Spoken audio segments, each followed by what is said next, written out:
سلام تماشابینان گرامی، خلاصه خبرهای مهم هفتم فوریه تاجیکستان را از پایگاه خبری بامداد برایتان پیشکش میکنیم. شروع میکنیم از یک نگاه کوتاه به سرخط خبر مهم روز در این برنامه.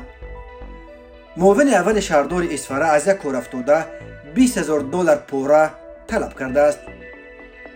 تحقیقات: قطر به اشرف غنی 110 میلیون، به استاد عطا 60 میلیون و به دوستون 50 میلیون دلار داده است تا که به طالبان مقاومت نکنند.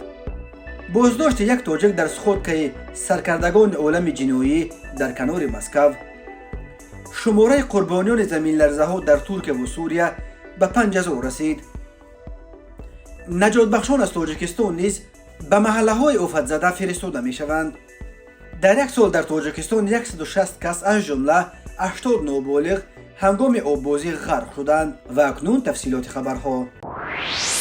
اگرچه مبارزه با کروپسیون تاجیکستان روز 7 فوریه سال 2023 از انجام تفتیش پیشکی تصدیق فکر عیبدارکنی و به دادگاه سپردن پرونده جنایتی پرویز فیض‌الله زاده، معاون اول رئیس شهر اصفهان ولایت سوخت خبر داد این منصبدار بلندپایه بر اساس ماده 247 قسم 4 بند ب کدش جنایتی تاجیکستان به قلابی به مبلغ مخصوصا بزرگ ولی در اصل به گرفتن پوره عیبدار می شود. مرکز مطبوعات اگنتی مبارزه با کروپسیون در شرح این پرونده گفت فیض‌الله زاده پرویز ضمن فعالیت کاریش در وظیفه سردار ریاست اقتصاد و سودای مقامات اجرایی حکومت دولتی شهر اصفهان برای فریب و استفاده مقام خدمتی از شهروند برای وابسته نمودن قطعه زمین نزد اولگی $20,000 امریکایی طلب نموده است. نامبرده از این مبلغ شخصا 57,000 سامانیش رو گرفته به منفعت خود صرف نموده است که در نتیجه با این کردار قصدانه به شهروند ضرر مخصوصا کلان مادی رسانیده است. تفصیلات دیگری پرونده و نظر خود فیض‌الله زاده یا ادوکاتش دسترس نیست. این پرونده جنایتی مربوط به دوره است که پرویز فیض‌الله زاده رهبری ریاست اقتصاد و سودا را در شهرداری اصفهان در دست داشت. با وجود این جنجال پورگیریش فیض‌الله زاده ماه اپریل سال 2022 به منصب بازم بلندتر معاون اول رئیس شهر اصفهان تعیین شد و بنا به اطلاع سخنگوی شهرداری اصفهان زبیدالله شامدوف با وجود با اتهام دست داشتن در جنایت کروپسیونی تحت تفتیش قرار داشتن، پرویز فیض‌الله زاده تا حال در این مقام بلند کار میکند و حتی روز 7 ژانویه سال 2023 در یک جلسه فعالان شهر با اشتراک کارمندان شهرداری، رئیسان جماعت‌ها، رهبران دیگر مؤسسه‌ها و مقامات دولتی، صاحبکاران و ژورنالیستان، فیض‌الله زاده عاید به نتیجه‌های رشد اقتصادی و اجتماعی شهر در دوام سال 2022 گزارش داده است. فیض‌الله زاده در حساباتش از جمله گفته است که مقامات دولتی اصفهان فعالیت خود را در اساس دستور و سپارش‌های اساسگذار سال وحدت ملی پیشوای ملت پرزیدنت جمهوری تاجیکستان محترم امامعلی رحمان برا مانده کل ساکنان شهر اصفهان فعالیت من بعده خود را در اساس پیام نوبتی پرزیدنت مملکت پیش میبرند. به پرویز فیض‌الله زاده بر اساس قسم 4 ماده 247 همچون جزا جریمه به اندازه از 1460 تا 2190 نشان دهنده برای اصابها یا محروم ساختن اساس‌زاری به مهلت از 8 تا 12 سال تهدید میکند. ولی تجربه دادگاه‌های تاجیکستان نشان میدهد که در اکثر موردها منصبداران برای گرفتن پوره به دست افتاده در نهایت با پرداخت یگان جریمه ناچیز از جوابگری جنایتی آزاد کرده میشوند. شب 6 به 7 فوریه سال 2023 در جنوب ترکیه و شمال سوریه عملیات نجات قربانیان دو زمین لرزه سنگین روز 6 فوریه ادامه داشت. شماره قربانیان این آفت‌های طبیعی الکی از مرز 4300 نفر گذشته است و میتواند بازم بیافزاید، چون که 10 نفر همچنان در زیر بناهای خراب شده و یا بی نام و نشان باقی میمانند. زمین لرزه اول با اقتدار 7.8 بر طبق جدول ریختر صبح بر وقت 6 فوریه ساعت 04:17 دقیقه به وقت محلی زمان رخ داد که اکثر مردم هنوز مست خواب بودند. مرکز این زمین لرزه که بیشتر زمین را در عمق 17 کیلومتر لرزاند در نزدیکی شهر تاریخی غازیانتپه در جنوب و شرقی ترکیه جایگیر شده بود. در پی این زمین لرزه سنگین باز بیش از 40 پس لرزه ضعیفتر رخ داد. زمین لرزه سنگین دوم با اقتدار 7.5 بال طبق جدول ریختر ساعت 13:30 به وقت محلی رخ داد. مرکز این آفت طبیعی موضع البستان در ولایت قهرمانمرش در جنوب و شرقی ترکیه بود.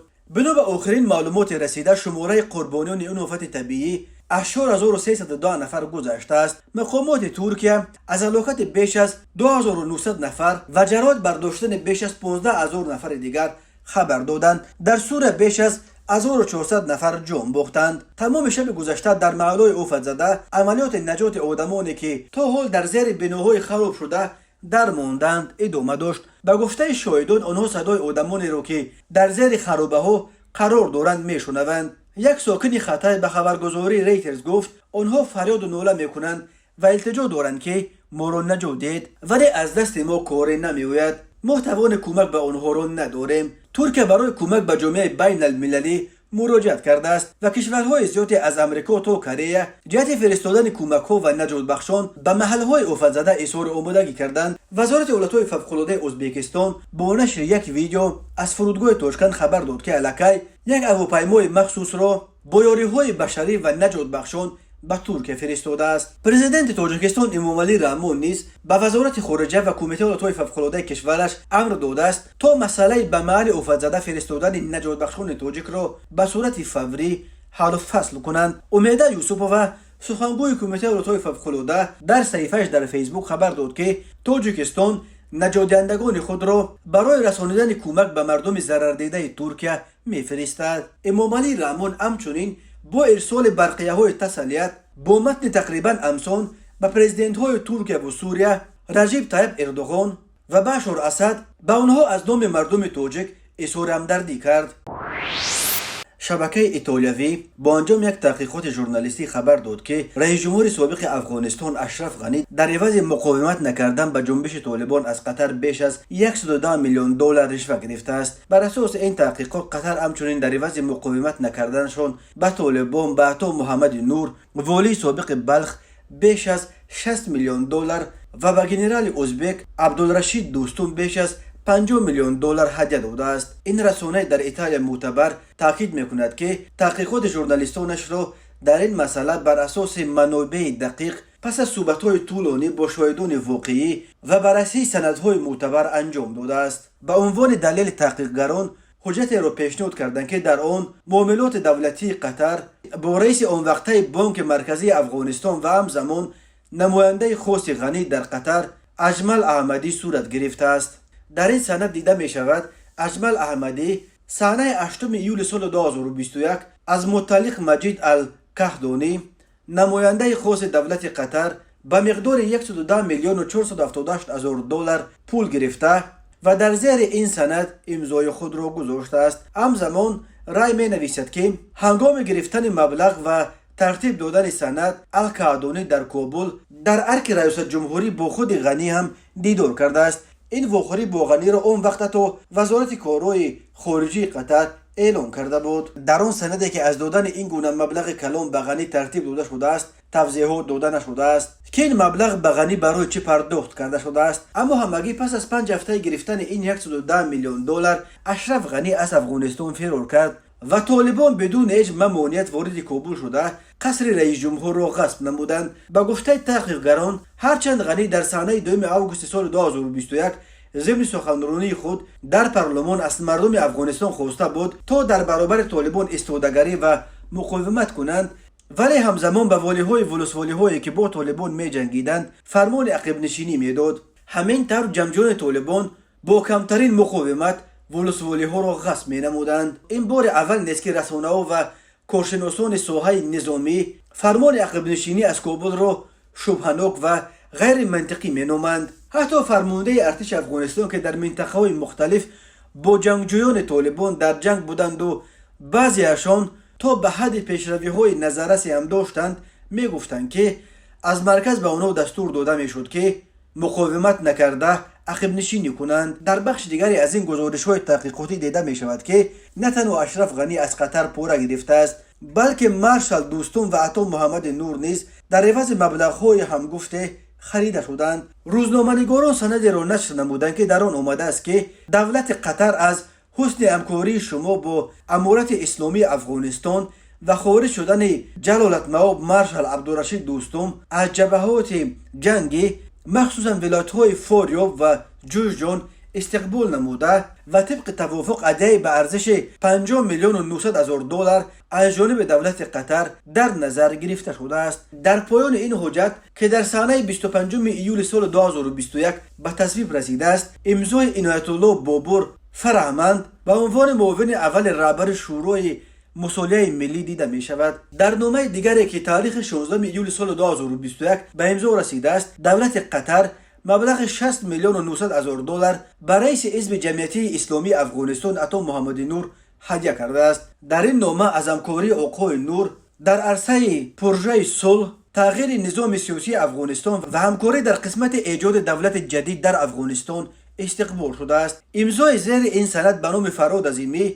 والی وقت بلخ و نماینده خاص عطا محمد نور است. باید خاطر نشان کرد که عطا محمد نور و مارشال دوستم به شمال افغانستان رفته بودند تا مشترکاً یک عملیات نظامی را به ضد طالبان راه اندازی کنند، ولی در نهایت بدون کدام مقاومت هم بلخ و هم مزار شریف را به دست طالبان دادند و خود سوار ماشین‌های گرانبها و با خلطه‌های پول توسط پل خیرتان ترمز به ازبکستان فرار کردند و سپس از آنجا حتی به امارات و دوستان به پناهگاه همیشگیش ترکیه رفتند. جنگجویان طالبان ماه اوگوست سال 2021 در پیشروی خروج آخرین نیروهای ائتلاف بین المللی تحت فرمان امریکا و ناتو در بین همگی چند روز و تقریبا بدون کدام مقاومت جدی از جانب نیروهای حکومت قبلی توانستند قلمرو افغانستان را قریب به پورگی زیر نظارت خود درآورده رژیم قبلی خود را با نام امارت اسلامی افغانستان از نو برقرار کنند. تا حال رژیم نو طالبان اعتراف بین المللی به دست نآورده است. تماشابینان عزیز، یادآور می‌شویم خلاصه مهمترین اخبار تاجیکستان را از پایگاه خبری بامداد تماشا دارید. برنامه را ادامه می‌دهیم. روز 6 فوریه سال 2023 در جریان یک عملیات ویژه در طربخانه گرانده در شهر میتیش ولایت مسکو 52 اشتراکچی سخودکایو جمعیت سرکردگان عالم جنایی را دستگیر کردند. 48 تن از دستگیر شدگان زادگان آذربایجان، 2 نفر دیگر از ارمنستان و 1 نفری از تاجیکستان و جمهوری داغستان روسیه بودند. اسم دستگیر شدگان از جمله نام تاجیک در سخودکا بازداشت شده نشر نشده است. تنها گفته می شود که این عملیات ویژه برای بازداشت سرکردگان عالم جنایی را نیروهای ویژه روسگواردیا و عمان همراه با کارمندان بخش کوفتکوف جنایی انجام دادند. درباره بازداشت 52 سرکرده عالم جنایی از کشورهای اسنگ چندین رسانه روسی از جمله شبکه تلویزیونی رنت و تلگرام کانال های 112 و بعض خبر دادند. رنتوی خبر داد که عملیات ویژه شام 6 فوریه در نزد طرفخانه گراند واقع در قسمت شمال و شرقی میتیش صورت گرفته از سرکردگان عالم جنایی انگام کوفتکوب دست کم 2 میل سلاح گرفتند. بعض خبر داد که در جریان عملیات 5 پیستولت تروماتیکی، 1 کمان نو کرابین تمغه سیگا گرفته شده است. همین منبع خبر داد که اکثر کل دستگیر شدگان 48 نفرش از آذربایجان، 2 دیگر از ارمنستان، 1 نفری از تاجیکستان و داغستان بوده. در عملیات تقریبا 50 نفر از نیروهای حفظ حقوق اشتراک کردند.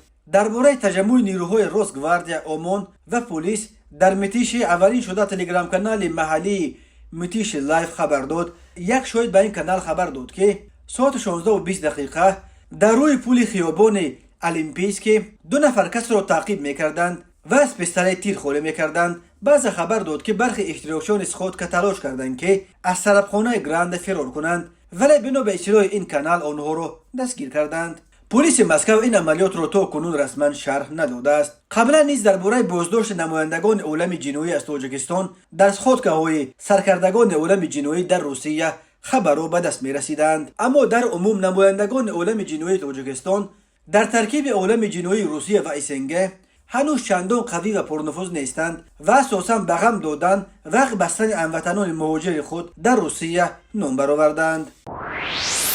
معاون رئیس کمیته حالتهای فوق‌العاده تاجیکستان ژنرال مایور امامعلی ابراهیمزاده روز 7 فوریه سال 2023 در نشست مطبوعات این کمیته خبر داد که در دوام سال 2022 در قلمرو تاجیکستان 698 حادثه و حالتهای فوق‌العاده طبیعی رخ داده است که این نظر به 359 حادثه طبیعی یک سال قبل قریب 2 مرتبه زیاد است. طی سال گذشته بر اثر حوادث طبیعی در تاجیکستان 8 نفر جان باختند. سال 2021 شماره قربانیان حادثه‌های طبیعی در کشور 45 نفر، یعنی 5 مرتبه بیشتر از سال 2022 بوده است. ابراهیم زاده همچنین خبر داد که در دوام سال 2022 اساساً به علت رعایت نکردن تکنیک بی‌خطری هنگام آبازی در کل و دریاهای تاجیکستان 160 نفر جان باختند. از غرق شدگان سال گذشته نصفش یعنی 80 نفر نوبالغان تا سن 17 بوده، از جمله 11 نفرش کودکان خردسال تا 4 ساله، 25 نفر از 5 تا 10 ساله، 44 نفر از 11 تا 16 ساله، 49 نفر از 17 تا 35 ساله و 29 نفر از 35 ساله بالا بودند. گنرال ابراهیم زاده در نشست خبری همچنین خبر داد که تاجیکستان برای کمک به مناطق آفت‌زده ترکیه حدود 40 نجات بخش را میفرستد. گنرال رستم نظرزاده رئیس کمیته ولایت‌های فوق‌العاده به خبرگزاری تاس گفت در عموم تاجیکستان به ترکیه یک گروه امدادی عبارت از 50 نفر با شمول نجات بخشان و کارمندان طب را میفرستد. نظرزاده گفت دوشنبه همچنین به ترکیه 20 تن یاری بشری میفرستد. او افزود هواپیمای مخصوص با یاری‌های بشری و تیم امدادی روز 8 فوریه از دوشنبه به ترکیه به پرواز خواهد برآمد. به شعبه وزارت کارهای داخله در نویه بلخی عریضه جوان 23 ساله ساکن نویه مذکور وارد گردیده است که 1 فوریه سال 2023 شخصان نامعلوم به یگان اساس او را لطکوب نموده با رای آشکارا از جیبش یک عدد تلفن موبیلی تمغه سامسونگ آسی را تصرف نموده از جای حادثه غیب شده است. ضرر رسانیده شده 1000 سامانی را تشکیل می‌دهد. هنگام گذرانیدن چاره‌بینی‌های اپراتیوی جستجویی از جانب کارمندان میلیشیا، مرد 38 ساله ساکن همین نویه با گمان صادر نمودن جنایت غارتگری دستگیر کرده شد. اوید به این حادثه تفتیشات ادامه دارد. به شعبه وزارت کارهای داخله یک در نویه فردوسی با عریضه مرد 42 ساله ساکن نویه مذکور مراجعت نموده است که ماه اکتبر سال 2022 هنگام در نزد بازار سخاوت پایتخت قرار داشتنش زن 55 و مرد 54 ساله ساکنان همین نویه با رای فریب به باوریش در اومده از او 567 کیلوگرم برنج رو به مبلغ 127680 سومانی گرفته تا حال مبلغش رو برنگردانیدند. از روی این حادثه تفتیشات ادامه دارد.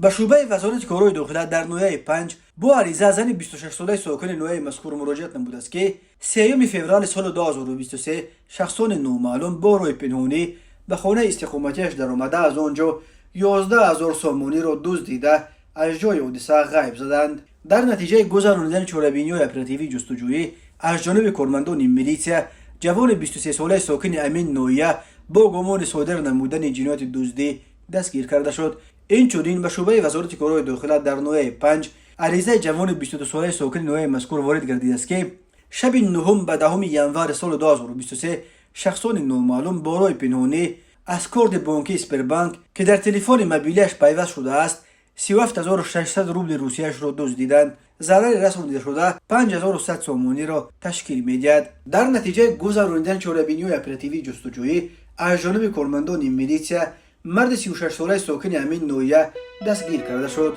اوید به این حادثه‌ها پرونده‌های جنایتی آغاز کرده شده تفتیشات ادامه دارد. تماشابینان عزیز و گرامی، این بود مرور به خلاصه چند خبر مهم امروز تاجیکستان.